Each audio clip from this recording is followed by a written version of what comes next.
Buenos días a todos. Muchas gracias, Gerardo, por la presentación, por tu invitación. Y bueno, el tema que vamos a tratar el día de hoy es un tema de muchísima actualidad. Es relacionado con el incumplimiento de los contratos derivado de circunstancias imprevisibles e inevitables. Me gustaría partir, ¿no?, de hacer ciertas distinciones para que el tema se entienda con mayor claridad. Partiría de hablar de qué es el incumplimiento del contrato. Cuando el contrato se incumple, se van a generar consecuencias. Y estas consecuencias van a depender de ciertas circunstancias que me gustaría exponerles. Uno, si el incumplimiento del contrato se da por alguna conducta imputable al deudor de esa obligación, ya sea por dolo o culpa, se pueden actualizar dos instituciones.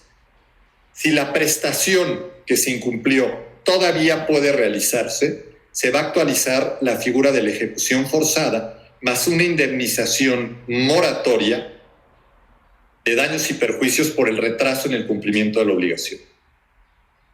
Si el incumplimiento de la obligación imputable al deudor provoca que la obligación ya no pueda cumplirse, ya no vamos a estar en la figura de la ejecución forzada, sino de la responsabilidad civil, una indemnización compensatoria de daños y perjuicios derivados de este incumplimiento.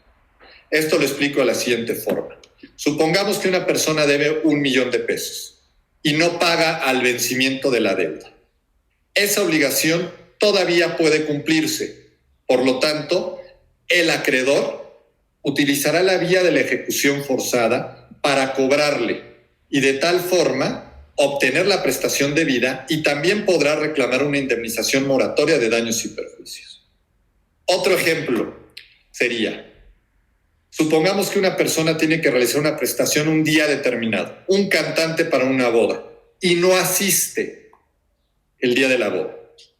La prestación ya no la puede cumplirla, porque los que lo contrataron ya no se van a volver a casar ese mismo día, a esa misma hora, ya no se puede volver a hacer la fiesta. En ese supuesto, la obligación ya no puede cumplirse y se actualizaría la responsabilidad civil. Una indemnización, como decíamos, compensatoria de daños y perjuicios derivado de ese incumplimiento. ¿Ok? Estos dos temas no son materia estricta de la conferencia, pero hay que distinguirlos, ¿no? Y hay que tenerlos muy claros. El tema que nos interesa es cuando el incumplimiento de la obligación se deriva de un acontecimiento imprevisible e inevitable. Y aquí tenemos que distinguir ciertas cuestiones. Uno, si este acontecimiento imprevisible e inevitable provoca una imposibilidad, ¿no?, total o parcial, pero permanente, de cumplimiento de la obligación. En ese caso estaremos hablando de que se actualiza la figura del caso fortuito y de la fuerza mayor. Si la imposibilidad permanente es total, la persona, el deudor, va a quedar liberado de la obligación y de la responsabilidad civil. Si la imposibilidad del cumplimiento es parcial, va a quedar liberado parcialmente de la obligación y parcialmente de la responsabilidad civil, debiendo cumplir lo que sí pudiera cumplirse. Siguiente supuesto, puede ser que la imposibilidad sea total o parcial, pero temporal, por caso fortuito o por fuerza mayor. En ese caso, el deudor deberá de cumplir la obligación cuando pueda cumplirse y únicamente queda liberado por el caso fortuito y la fuerza mayor de la responsabilidad civil. Pongamos un ejemplo para que quede clara esta duda. Supongamos que existe una fábrica que va a entregar algún producto, imaginemos que son automóviles, ¿no? Tiene un pedido de esos automóviles y hay un temblor y se cae el edificio y se destruyen todos los automóviles. Caso fortuito, se va a generar un incumplimiento de la obligación, pero al no ser imputable al deudor, el deudor va a quedar liberado de cumplir la obligación y también de una responsabilidad civil. Supongamos que este temblor, segundo supuesto, destruye solo la mitad del pedido. Entonces el deudor va a quedar liberado de la obligación de entregar esa mitad y de cualquier responsabilidad derivada o de indemnización derivada de la no entrega de esa mitad del pedido. Pero tendrá que cumplir la obligación entregando el resto de los automóviles. Siguiente posibilidad.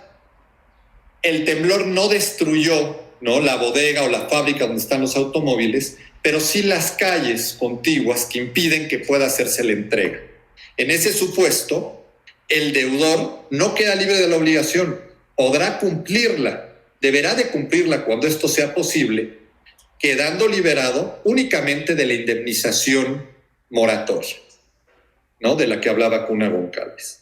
Ahora bien, si el acontecimiento imprevisible e inevitable lo que provoca no es una imposibilidad de cumplimiento total, parcial, permanente o temporal, sino lo que provoca es una excesiva onerosidad, estaremos en la figura de la imprevisión, de la que también vamos a hablar a continuación en esta plática. Primero, vamos a tratar el caso fortuito y la fuerza mayor. ¿Qué es el caso fortuito y la fuerza mayor? Tomando conceptos, ¿no?, tanto de Borja Soriano, de Domínguez Martínez, me gusta completarlo de la siguiente forma, diciendo que es todo evento de la naturaleza o del hombre, ajeno a la voluntad del deudor, imprevisible e inevitable, que genera la imposibilidad del cumplimiento de una obligación de manera total, parcial, permanente o temporal. Otros autores que cito a nuestros colegas Rico, Garza y Cohen dicen que es un acontecimiento imprevisible e inevitable que provoca el incumplimiento de una obligación. Ahora bien, respecto al caso fortuito y la fuerza mayor, existe mucha distinción mucha opinión doctrinal en cuanto a la terminología. Y hay distintas posturas doctrinales a nivel internacional que intentan distinguir uno y otro. Me voy a referir concretamente a los autores nacionales. Y tenemos que algunos autores, ¿no?, entre ellos Regina Villegas, que sigue derecho francés siguiendo a Democ, Martínez Alfaro, Domínguez Martínez, consideran que el caso fortuito, ¿no?, en una cuestión técnica, deriva de la naturaleza y la fuerza mayor deriva del hombre. Otros, como José Luis de la Peza, Galindo Garfias, consideran que la característica del caso fortuito es que es un suceso inesperado, imprevisible, y que la fuerza mayor es un suceso insuperable, inevitable. Autores, ¿no?, Rico considera que es una distinción de terminología nada más. Y la mayoría de los que cité, finalmente, unidos con Borja Soriano y con otros más, se dan cuenta que la regulación legal los trata como sinónimos. Entonces, con independencia de que pueda haber estas diferencias a nivel doctrinal entre uno y otro, ¿no?, el código los trata como sinónimos y el efecto y las características de ambos van a ser los mismos. ¿Ok? Bien. ¿Cuáles son las características del caso fortuito y de la fuerza mayor? Primera, que son imprevisibles. ¿Qué quiere decir esto? Que no lo podemos anticipar. No hay manera de que no podamos prever que lleguen a realizarse. Que son inevitables, son insuperables. Aunque sepamos, no podemos evitar, ¿no?, que suceda. Siguiente característica, la generalidad, que afecta a cualquier persona que se encuentre dentro de la misma circunstancia, a todos por igual dentro de la misma circunstancia. Cuarta característica, que genera una imposibilidad de cumplimiento de la obligación, que como vimos puede ser total o parcial y puede ser temporal o permanente. Como bien se señala, la excesiva onerosidad es materia de otro tratamiento, es materia de la imprevisión.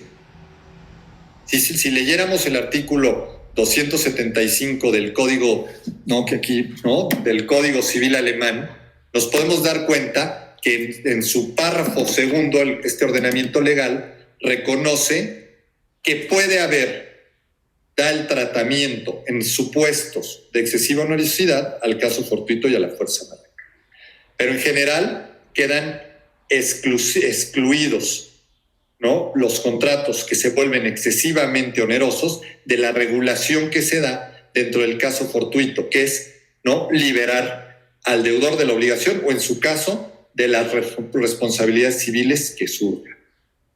Bien, ¿cuándo hay una excepción y sí se tiene que responder del caso fortuito?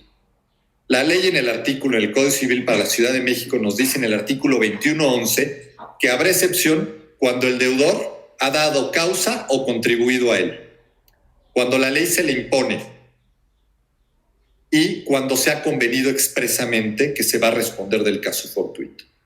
Ahora, en el Código, ¿qué casos encontramos que la ley lo impone? Encontramos el artículo 1900 que habla del gestor. En la gestión de negocios dice que si el gestor realiza operaciones arriesgadas, responderá del caso fortuito. También encontramos el 2504 en materia de comodato, que señala que si el comodatario utiliza la cosa para un objeto diverso al que está destinada, también, si se pierde, responderá del caso fortuito. Bien, ahora, ¿cuál va a ser el efecto o cuál va a ser la consecuencia adicional que se va a derivar del caso fortuito?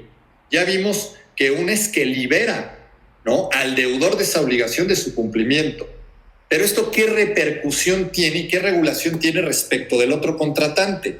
Y aquí nos resulta relevante en tratándose de contratos bilaterales, porque si el contrato es unilateral, sabemos que el riesgo será siempre de cuenta del acreedor.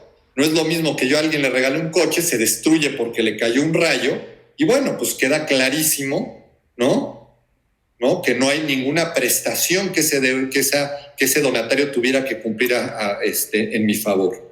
El tema surge en tratándose de los contratos bilaterales. ¿Qué sucede cuando una de las partes en un contrato bilateral queda liberada de su obligación por el caso fortuito y la fuerza mayor, y la otra parte no tiene o no que cumplir con su obligación?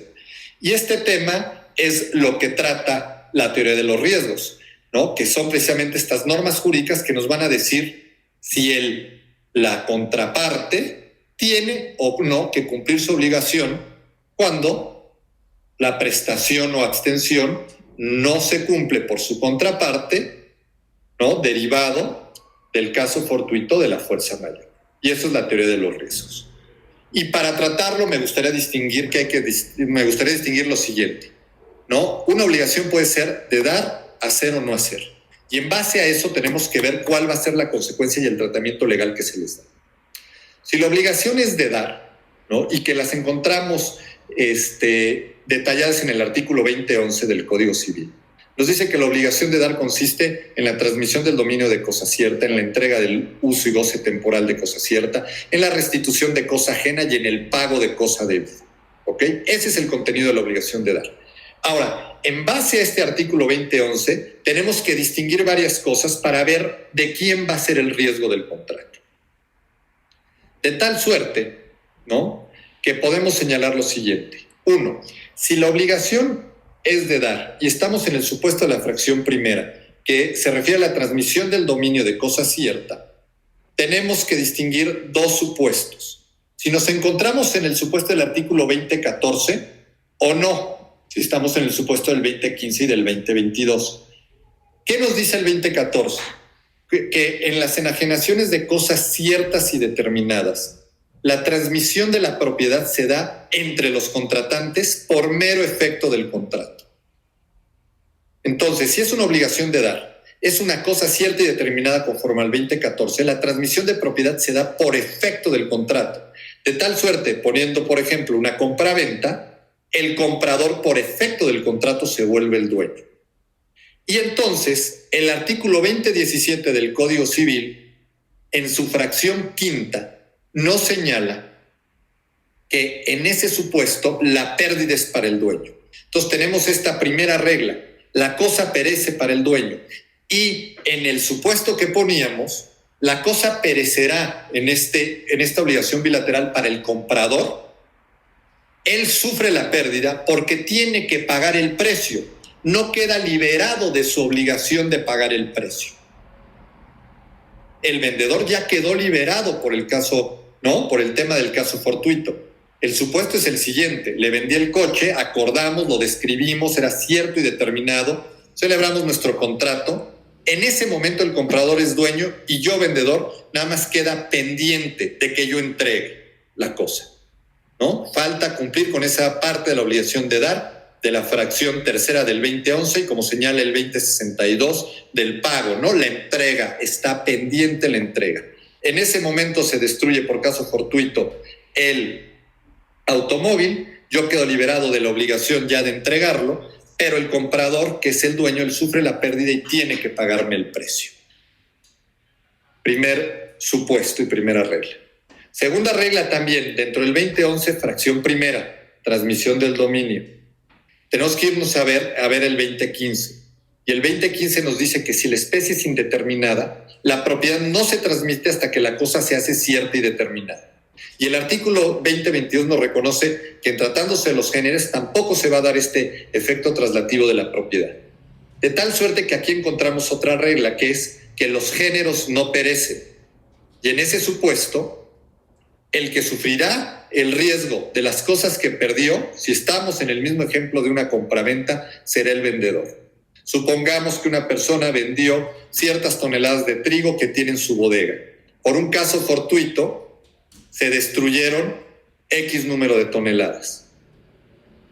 Pero no se había determinado cuáles eran las que tenía que entregar, no se había hecho cierto y determinado. Por lo tanto, el vendedor no queda liberado de su obligación y tiene que entregar las toneladas al comprador y el comprador hasta entonces estará obligado a pagar el precio. ¿Está claro? En este supuesto, siguiente regla, los géneros no perecen. Respecto a la obligación de dar, también hay que relacionar el artículo 2023, que nos dice que cuando hay una enajenación, una transmisión de dominio de cosa cierta, pero hay una reserva del uso, goce o posesión, hay que ver el convenio de las partes para determinar quién sufrirá la pérdida. Y si no hay convenio, lo sufrirán cada quien en la parte que les corresponda y en su caso de manera proporcional, si no fuera total. ¿Ok? Con esto ya nos queda claro cuál va a ser el efecto si la obligación de dar consiste en la transmisión del dominio. Segundo supuesto, ¿cuál va a ser el efecto si la obligación de dar consiste en la entrega del uso y goce? Y aquí quiero anticipar que hay una contradicción en el código. Tenemos lo que nos dice el artículo 2024, ¿no? Que nos dice que cuando los contratos son traslativos de uso, la pérdida va a ser para el acreedor. Entonces, si sabemos que la teoría de los riesgos se aplica a los contratos onerosos, esta regla obviamente no se aplicaría al comodato, se aplicaría al arrendamiento. De tal suerte que siguiendo este código, y vuelvo a adelantar que hay contradicción, y ahorita analizaremos el supuesto de contradicción, en este supuesto sucedería lo siguiente: si yo le rento a alguien un departamento y él me tiene que pagar la renta, yo me vuelvo deudor de entregar ese uso y goce, y el arrendatario se vuelve, ¿no?, acreedor del uso y goce y deudor de una renta, al ser las obligaciones recíprocas. Pero él es el acreedor del uso y goce. Entonces, en términos del artículo 2024, si se sufriera la pérdida de la cosa, el arrendatario, que es el acreedor, tendría que seguir pagando la renta por el tiempo que dura el contrato de arrendamiento. Ahora bien, en el propio código tenemos otro artículo que es el 2431 en materia de arrendamiento, que dice que cuando hay caso fortuito y fuerza mayor y se imposibilita la utilización de la cosa, se puede suspender el pago de la renta mientras dure el impedimento, y si este dura más de 2 meses se puede dar por terminado el contrato.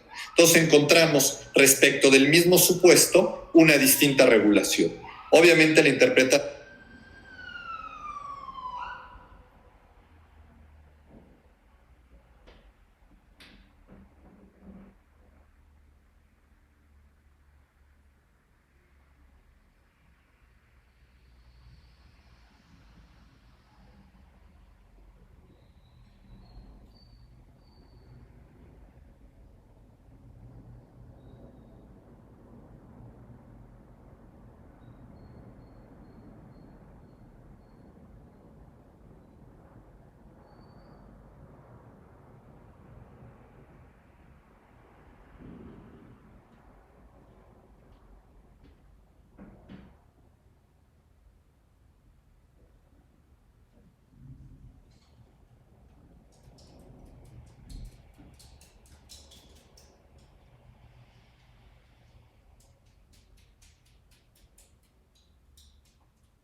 es que debe prevalecer el 2431. ¿Por qué? Porque está en el contrato típico que se está tratando, ¿no? Y se está refiriendo al supuesto. ¿Ok? Ahora, no olvidar que se entiende por pérdida de la cosa, ¿no? 2021, cuando desaparezca, cuando perezca, ¿no? Se destruya, ¿no? O se pierda y no tengamos noticias de ella, o teniéndolas no la podamos recuperar. Eso es lo que sucedería en el caso fortuito y en la fuerza mayor en un contrato bilateral respecto de obligaciones de dar. ¿Qué es lo que sucedería en un contrato que no tiene obligaciones de dar, sino la prestación es un hacer o la abstención es un no hacer? El objeto cambia. ¿Qué sucedería? Y aquí también existe discrepancia doctrinal, aun cuando en el código no existe ninguna regulación, y tendremos que tratar de integrar esta laguna. El supuesto es el siguiente. ¿Qué sucedería si yo contrato al mismo cantante del ejemplo anterior para que cante en mi boda, ¿no? Y él, por una circunstancia de caso fortuito, no llega a cantar a la boda. Imagínense lo que quieran, hubo un tema especial, una inundación, un derrumbe en la carretera, hubo una cuestión personal de él que lo atacó la enfermedad que estamos actualmente padeciendo, el COVID-19, cualquier circunstancia que le impida que él pueda cantar en la boda. Aquí el supuesto es claro, ¿no? El que tiene que hacer esa prestación o esa abstención en su caso está liberado de su obligación. Eso no tenemos duda. No tendrá ni responsabilidad civil por ese incumplimiento. El tema es, y la pregunta es, si el que lo contrató le tiene que pagar o no. La doctrina está dividida. No, la gran mayor parte, bueno, no es que esté dividida. Hay autores que piensan que sí debe de pagarse, citamos a De la Pesa, que considera pues, que el contrato debe cumplirse y que la obligación del que debe de pagar la retribución, esa no se ha extinguido y debe de cumplir. Otra postura, atendiendo, ¿no?, a criterios de buena fe y equidad y a la reciprocidad, consideran que no debe de pagarse. Yo me adhiero a esta. ¿Por qué? Porque no hay que aplicar la regla de la obligación de dar de cosa cierta y determinada, donde sí se paga el precio, pero porque se transmitió la propiedad. Y por eso tiene una regla especial. Pero aquí sí, una de las partes no va a cumplir por caso fortuito en la obligación de dar y de hacer, queda liberado de su responsabilidad, queda liberado de su obligación, pero el que lo contrató no tiene por qué asumir ese costo de algo que no recibió, y más si estamos hablando de obligaciones recíprocas. Esto es lo que trataríamos, o lo que tengo que decirles respecto del primer supuesto que puede darse respecto de lo imprevisible e inevitable, que es el caso fortuito y la fuerza mayor. Ahora hablaremos del segundo supuesto que pudiera darse, que es que lo relativo a que el contrato se haga excesivamente oneroso. Y esta excesiva onerosidad, ¿qué va a provocar con respecto a las obligaciones contractuales? Para tal efecto tenemos que entender ciertos temas muy relevantes relacionados con el contrato, que son los efectos del contrato, los principios del contrato, que son estas características que el contrato tiene, ¿no?, desde el momento de su celebración. Se dice que son los criterios que nos van a servir como para interpretarlos. Los autores, Sánchez Medal señala los siguientes efectos del contrato, ¿no? La obligatoriedad, la intangibilidad, la relatividad y la oponibilidad. Otros autores, vuelvo a citar a Rico, Cohen, Garza, ellos señalan adicionalmente la autonomía de la voluntad y la imprevisión. En mi opinión, me adhiero más a Sánchez Medal, porque finalmente la autonomía de la voluntad es la fuente del contrato. Y este contrato tendrá los efectos que a continuación analizaremos. Y precisamente la imprevisión va a ser la excepción a las reglas general y a algunos de estos efectos que trataré. El primer efecto que tenemos del contrato, y es con el que choca, ¿no?, más directamente el tema de lo imprevisible, es la obligatoriedad. La obligatoriedad la conocemos con el principio de pacta sunt servanda. Los pactos deben celebrarse. Y el Código de Napoleón lo reconoce, y lo reconoce a rajatabla, y dice los contratos o los pactos legalmente celebrados equivalen a ley para aquellos que los hayan celebrado. El Código de 84 decía: los contratos legalmente celebrados deben de ser puntualmente cumplidos. Ahora, ¿qué es esto de que equivalga a ley? ¿Es correcto? Sí, es correcto. Nosotros recordaremos que finalmente un contrato se convierte en una norma jurídica con una aplicación restringida, porque se aplica a los contratantes, pero finalmente sus cláusulas, su contenido, tiene esa jerarquía de normas jurídicas individualizadas. Sabemos que las leyes tienen normas generales y se pueden clasificar de acuerdo al ámbito de su aplicación. Pero el contrato, tal como lo decía el Código de Napoleón, sí tiene la fuerza de ley entre las partes que lo celebran. ¿Ok? Nuestro Código Civil, el Código Civil del Distrito Federal, ¿no?, aplicable en la Ciudad de México, señala en el artículo 1796 que los contratos se perfeccionan por el mero consentimiento, excepto aquellos que deben de revestir alguna forma establecida por la ley. Pero desde que se perfeccionan, obligan, ahí está el principio, dice, obligan no solo al cumplimiento de lo expresamente pactado, sino a sus consecuencias, que según su naturaleza son conforme a la buena fe, el uso o la ley. Tenemos ahí consagrado este principio de obligatoriedad, que deviene precisamente del reconocimiento a la autonomía de la voluntad de poder crear estas normas jurídicas. ¿Ok? Ahora, ¿qué es lo que vamos a cumplir?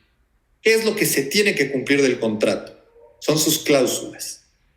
Y aquí me gusta la clasificación de Potier, que es la que sigue la mayor parte de la doctrina, ¿no?, que clasifica las cláusulas de un contrato en 3. Cláusulas esenciales, cláusulas naturales y cláusulas accidentales. ¿Cuál es una y cuál es otra? La cláusula esencial es aquella en la cual se van a plasmar los elementos de existencia del contrato. ¿De qué forma? En la cláusula esencial vamos a pactar el objeto del contrato y de tal forma, al pactar el objeto del contrato va a quedar en evidencia el acuerdo de voluntades. Recordemos que los elementos de existencia del contrato son el consentimiento y el objeto. Este consentimiento, este acuerdo de voluntades va a quedar evidenciado en el momento en que se establecen el objeto o los objetos del contrato. Si señalamos que se trata de una compraventa, pactaremos un objeto, cosa y un precio cierto y en dinero. Al acordar estos dos elementos, esos elementos van a consistir en nuestra cláusula esencial, porque tienen los dos elementos, tienen el elemento de existencia objeto y va a contener también, o nos va a revelar que hay un acuerdo de voluntades en relación con esas dos prestaciones. Esta cláusula esencial también va a definirnos de qué tipo de contrato se trata, porque si la contraprestación no es cierta y en dinero, y es en otro objeto, estaríamos en presencia de una permuta. Si no existiera una contraprestación, a lo mejor estaríamos en presencia de una donación. Por lo tanto, la cláusula esencial hace que un contrato sea ese y no otro, y nos revela la existencia del mismo. Y conforme a nuestro régimen jurídico, la cláusula esencial es suficiente para que el contrato tenga una aplicabilidad. Porque hay que recordar que nosotros tenemos un régimen supletorio. Todo el derecho privado, todas sus normas, a excepción de aquellas que sean de orden público, pero todas las demás, son normas dispositivas o supletorias. Dispositivas porque las puedo renunciar y supletorias porque llenan las lagunas del acuerdo de voluntades, ¿no? A diferencia del sistema anglosajón, donde tienen que hacer todo un contrato súper extenso para definir qué se entiende por cada terminología dentro del contrato y para establecer todas las reglas, en nuestro sistema legal romano-germánico basta con que se pacten las cláusulas esenciales para que todo lo demás se aplique porque está previsto en la ley. De tal suerte que si tenemos el acuerdo entre precio y cosa, todo lo relativo al pago del precio, lugar del pago, fecha del pago, todo lo relativo al lugar de la entrega de la cosa, fecha de la entrega de la cosa, lo vamos a encontrar o en el contrato de compraventa o en la teoría general de las obligaciones. Todo lo relativo a si se verifica la evicción, el saneamiento de vicios ocultos, si se da el incumplimiento, el paxo comisorio, etcétera, lo vamos a encontrar previsto dentro de nuestro ordenamiento legal y lo va a suplir. Esas son precisamente las cláusulas naturales. Tercer tipo de cláusulas son las cláusulas accidentales. Las cláusulas accidentales son las que pueden pactar libremente las partes y pueden consistir en una renuncia a la cláusula natural o en adherir o adicionar algo al contrato distinto a lo que está previsto en la ley. ¿Ok? El 1796 nos dice que se debe de cumplir lo expresamente pactado. ¿Y eso a qué se está refiriendo? A la cláusula esencial y a la cláusula accidental. Y también sus consecuencias, que según su naturaleza, ¿a qué se está refiriendo? A las cláusulas naturales, sean conforme a la buena fe, el uso o la ley.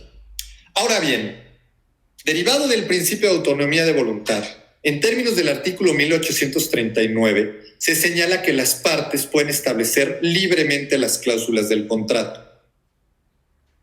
Pero tienes un error. Dice, las cláusulas esenciales y las cláusulas que sean consecuencia de su naturaleza se tendrán por puestas, sin perjuicio de que las naturales puedan renunciarse.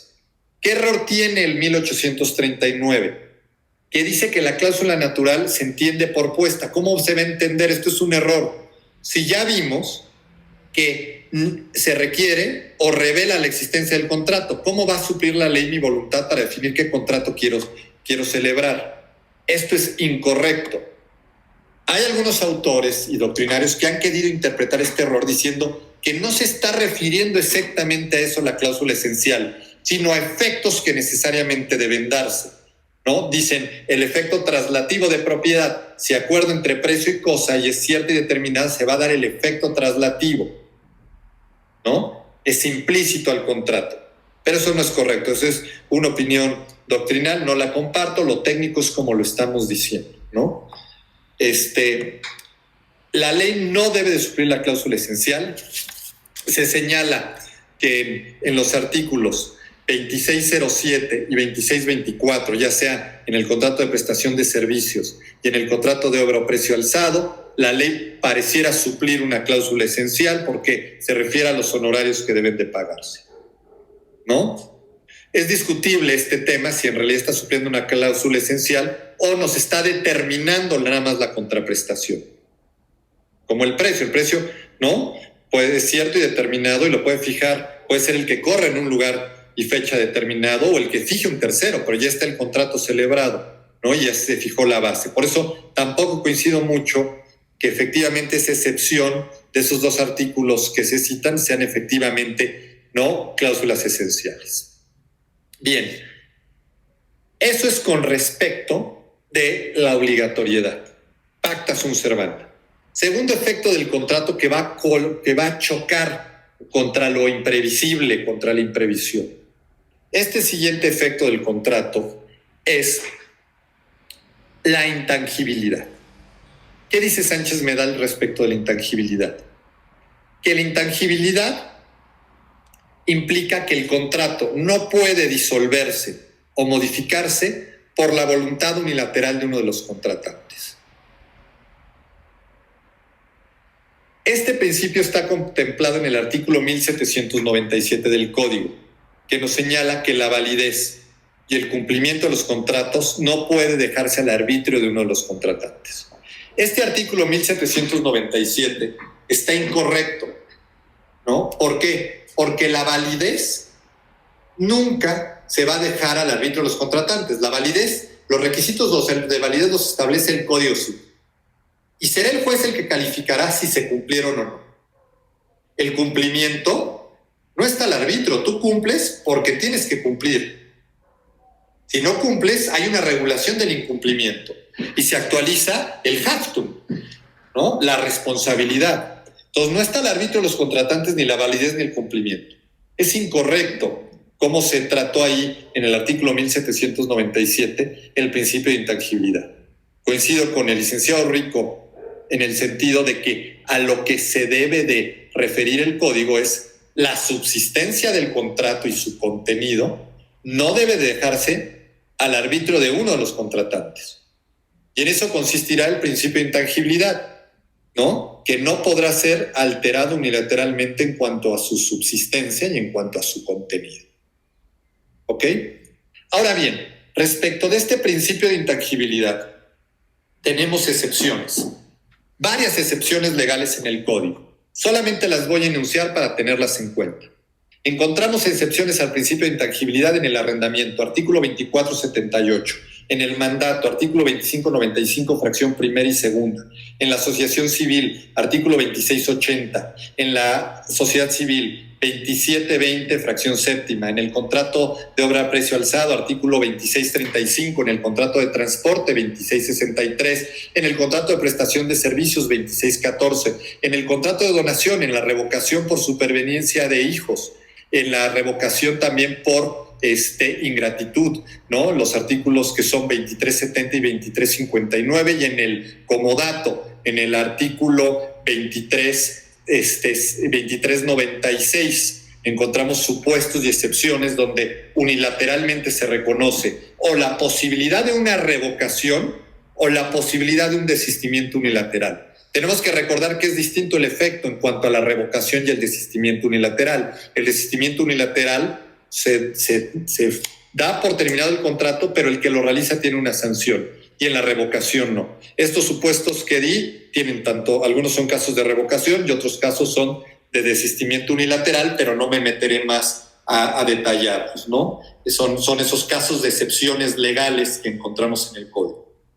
Ahora, respecto de excepciones, también al principio de intangibilidad está la relativa al acuerdo de voluntades. Y la discusión doctrinal es si la voluntad puede válidamente en el contrato darle la facultad a una o a otra de las partes o ambas de denunciar, desistirse del contrato o revocarlo en cualquier momento. La doctrina está dividida, algunos dicen que esto no es posible, otros autores dicen que debiera de poderse en determinados contratos y después respecto de ciertas reglas, y otros doctrinarios consideran que lo que debe de prevalecer es la autonomía de la voluntad. Ahora bien,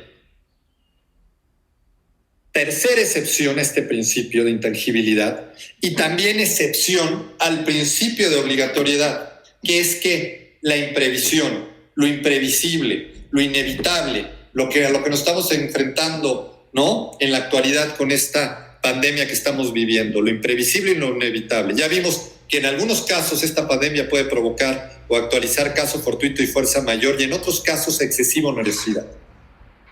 ¿Qué es precisamente la imprevisión? Sánchez Medal ha entendido como que la facultad, ¿no?, que tienen los jueces de modificar o suprimir obligaciones contractuales por el avenimiento de acontecimientos imprevisibles, inevitables, que han hecho que las obligaciones de una de las partes sean excesivamente onerosas. Este tema de la imprevisión, ¿no?, tiene una gran cantidad de antecedentes, tanto doctrinales como legislativos.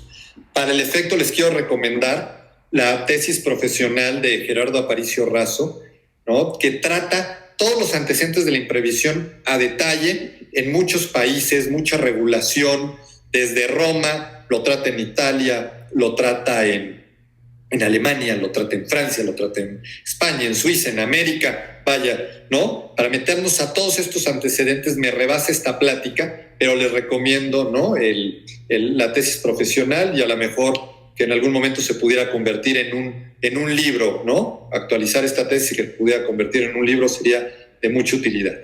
Pero bien, vamos a sintetizar estos antecedentes para llegar a la regulación del día de hoy. Se ha dicho que desde Roma, y se ha citado a Séneca y a Cicerón, ¿no?, que toman en cuenta que pues, las circunstancias o las promesas que se dan se pueden modificar de acuerdo a las circunstancias. Se ha señalado a Tomás de Aquino, ¿no?, y a Agustín de Hipona como antecedentes o como principales figuras que influyeron al derecho canónico a a regular estas o a contemplar estas situaciones. La realidad es que en distintos libros este ejemplo se le imputa a uno o a otra de las personas mencionadas, pero ponen el ejemplo del depósito de una espada, ¿no? El depositario la debe y resulta que el depositante se vuelve demente, ¿no? Por alguna circunstancia. Y entonces se cuestionan si el depositario debe, cumpliendo el contrato de depósito, entregarle la espada o no. Y estos ¿no? pensadores llegan a esta conclusión de que no, porque se pondría un riesgo mayor. Si ya está demente, a lo mejor puede utilizar la espada para hacerle daño a alguien más o para hacerse daño a sí mismo. Y en realidad, tomando como base estos o muchos ejemplos que se citan, es que en el derecho canónico se empieza a contemplar que debe de existir implícito en el contrato una cláusula natural, en el sentido de que las obligaciones están sujetas a que las condiciones no se modifiquen. Son precisamente los posglosadores los que les dan el nombre de cláusula rebus sic stantibus, que quiere decir que mientras estén así las cosas, ¿no? La obligación contractual debe de cumplirse. Así las cosas, o sea, conforme lo estamos acordando hoy, así llegaremos a que la obligación finalmente se cumpla. Pero si esto se modifica, debiera el contrato de modificarse. Ahora bien, ¿cuál es la evolución respecto de la imprevisión? Entonces, tenemos que citar, ¿no? Ordenamientos legales que la fueron reconociendo. Se habla del Código de Baviera, del Código prusiano, del Código austriaco, del Código suizo de las obligaciones que tenían un reconocimiento, el Código italiano ya en 1952, que van reconociendo la imprevisión. En el Código argentino la reconoce. Pero tenemos otra parte de la doctrina dominante, la francesa y la alemana, que en un principio no se reconoce. Tenemos el Código de Napoleón que privilegia el pacta sunt servanda, ¿no? Lo pactado debe de cumplirse y no hay ninguna circunstancia que lo modifique, atendiendo una finalidad, la seguridad jurídica en el contrato, siguiendo este principio de obligatoriedad, siguiendo estos principios de intangibilidad. Ahora bien, es la realidad la que a veces nos enfrenta a las normas y las que nos dice que tenemos que adaptarlas, como es lo que está sucediendo ahorita. ¿Qué es lo que sucedió? Que las guerras mundiales, y sobre todo la Primera Guerra Mundial, provocó que tanto franceses y sobre todo alemanes tuvieran que modificar, no sus leyes, a lo mejor la aplicación de las mismas. En Francia se establece excepción legal en 1918, se establece una ley, ¿no? Para que los contratos celebrados antes de la Primera Guerra Mundial pudieran resolverse. En Alemania hay una extensa doctrina y resoluciones judiciales. Podemos ver que en Alemania se elaboran teorías, ¿no? Se hablan de las teorías subjetivas, ¿no? Que dicen, bueno, hay una teoría de la predisposición. Las partes, una parte en el contrato, ¿no? Esta la sigue Winchell, estaba predispuesta a buscar cierto resultado. Y hay que tomar en cuenta ese elemento subjetivo si ya no lo va a alcanzar. Lorenz dice, no hay que tomar la predisposición, sino la base del contrato, ¿no? La base contractual que fijaron las dos partes. Este acuerdo de voluntades fija una base del contrato que a lo mejor no se va a llegar a ella y por lo tanto debe de modificarse. O hay que tomar en contra el nivel del deber del cumplimiento o el nivel del sacrificio. Cuando yo me obligo a un contrato, tengo un deber de cumplir, pero hasta cierto límite. Y también estoy dispuesto a sacrificarme, pero hasta cierto límite. Estos son criterios subjetivos que toma la doctrina alemana. También se toman otros criterios objetivos, que es la equivalencia entre las prestaciones, que las prestaciones sean equivalentes y que no una se haga más onerosa que la otra. Finalmente hay doctrinarios eclécticos que toman en cuenta los dos elementos para teorizar respecto de la imprevisión. A nivel internacional, derecho internacional privado, tenemos los principios de Unidroit, que hablaban de que si existía la presencia del hardship, que hiciera las obligaciones de una parte más onerosa, se debían de dar dos opciones de resolución, la modificación o la resolución. En México, nuestro código, no se reconoce la imprevisión, código 7084, código de 28 no se reconoce, se adelantan algunos estados de la República a regularla, ¿no? Estamos que Aguascalientes, Guanajuato, Guadalajara, Quintana Roo, Morelos, ¿no? Se adelantan con la regulación de la imprevisión. En nuestro Código de la Ciudad de México se previó hasta 2009. Coincide, a lo mejor circunstancialmente, con otra circunstancia de enfermedad, ¿no? La llamada influencia H1N1, ¿no? La influenza porcina, más o menos por esas épocas. Pero bueno, eso nada más es un dato de coincidencia, ¿no? Cuando se hace la reforma y se modifica el artículo 1796 que habla de la obligatoriedad para agregarle un párrafo y después se agregan 2 artículos, ¿no? Como excepciones a este principio de obligatoriedad. Algunos autores consideran que está mal ubicado ahí, que debió de ser una excepción al principio de intangibilidad. Esa es excepción a los ambos principios efectos del contrato, o que tuviera un capítulo aparte dedicado exclusivamente a todo este tema de la imprevisión. Esta regulación, platicaré de ella, la regulación de la Ciudad de México, cómo está, y obviamente las circunstancias actuales nos invitan a reflexionar y a tener que a lo mejor modificar su regulación. Estos artículos nos señalan que en los contratos aleatorios no se va a aplicar la teoría de la imprevisión, y así lo señalaba la doctrina, ¿no? Que en el contrato aleatorio no debiera de darse. Sin embargo, es discutible. Si bien el contrato aleatorio tiene una parte de la que sabemos, de la que depende que una de las prestaciones sea mayor o menor, esto es algo, alia es el alia que se puede prever, previsible, pero puede haber otra cuestión aleatoria que es imprevisible. Me gusta citar este ejemplo también del licenciado Rico, ¿no? Que hablan del contrato de renta vitalicia y dicen, bueno, una señora me vende su departamento en Polanco, la señora es una señora mayor, bueno, no me lo vende, se le hace un contrato de renta vitalicia, yo me obligo a pagarle mensualmente una cantidad en dólares. El contrato será ganador o perdedor, para mí no lo sé. Eso va a depender de una cuestión aleatoria directa a este contrato de renta vitalicia, que es la vida de esta señora. Pero, ¿qué sucedería si hay una cuestión aleatoria indirecta? Una devaluación. Esa no era previsible para mí, ¿no? Una devaluación, ¿no? Importante. Esa no era previsible para mí. Entonces, la crítica que se hace es, hay que analizar, hay que distinguir, a lo mejor en los contratos aleatorios sí debiera de estar. Y dicen, si están excluidos los aleatorios. Entonces, parte de la doctrina dice, por lo tanto, se aplica a todos los demás contratos, a los contratos conmutativos, ¿no?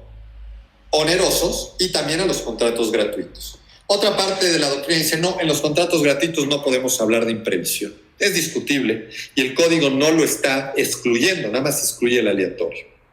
Ahora bien, dice, quedan fuera los aleatorios. ¿En qué contratos puede darse la imprevisión? Pues necesariamente serán todos aquellos que no sean de ejecución instantánea. Porque si yo te vendo mi casa y tú me tienes que pagar el precio, tu obligación la debes de cumplir hoy. Si por no haberla cumplido hoy, el día de mañana es más onerosa, eso no se deriva a la imprevisión. Eso se deriva de tu incumplimiento en tiempo. Eso se deriva de la mora. Por lo tanto, en la ejecución instantánea no habrá imprevisión. Tendrás que cumplirme. Sin embargo, si el contrato es de ejecución diferida, tracto escalonado, tracto sucesivo, se debe de actualizar la imprevisión. El código dice en aquellos sujetos a condición, plazo o de tracto sucesivo. No habla de tracto escalonado, pero debemos de entenderlo implícito. Y dice, si durante las circunstancias de ejecución surgen acontecimientos extraordinarios fuera de lo normal, ¿no? A un acontecimiento extraordinario.